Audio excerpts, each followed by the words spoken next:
أهلا وسهلا، إن شاء الله تكونوا كامل لاباس وكامل بخير. متابعين ميكس ألجيريا ومتابعيني على صفحتي حافظة سيغتا كوتور، حافظة بريكي سيغتا كوتور بيان سور. معكم حافظة بريكي، مصممة أزياء جزائرية بدأت طريقها بالتصاميم، وخاصة مختصة في تصاميم الشرق الجزائري وهي القندورة القسنطيني. وبعدها انطلقت إلى تنظيم تظاهرات مختلفة في الجزائر، وكانت علامة فارقة في التنظيم الحمد لله يا ربي.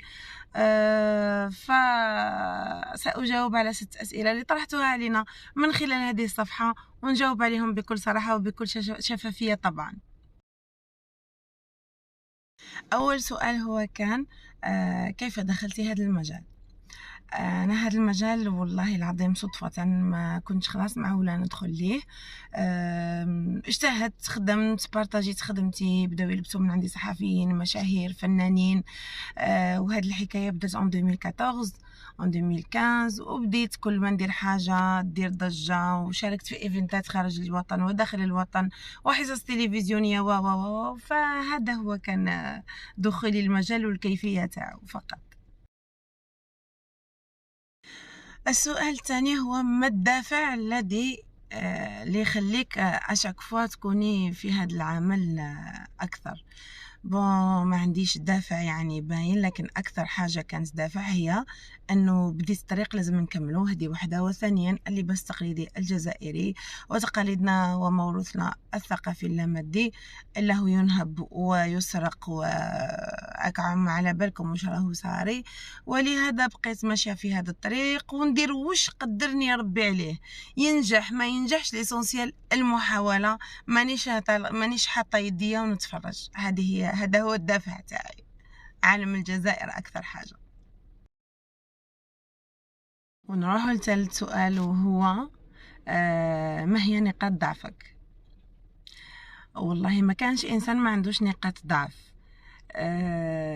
لكن كاين نقاط ضعف كبيره، كاين نقاط ضعف صغيره.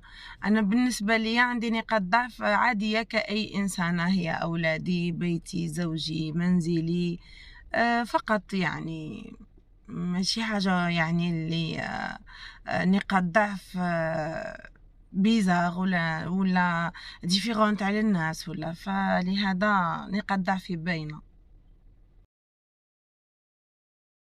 رابع سؤال عجبني بزاف وهو كيفاش تشوفي روحك بعد 5 سنوات؟ والله هذه بيد ربي، لكن طموحي هي أني نزيد نبعد أكثر ونرفع عالم الجزائر أكثر وأكثر، تظاهرات أنجح وأفكار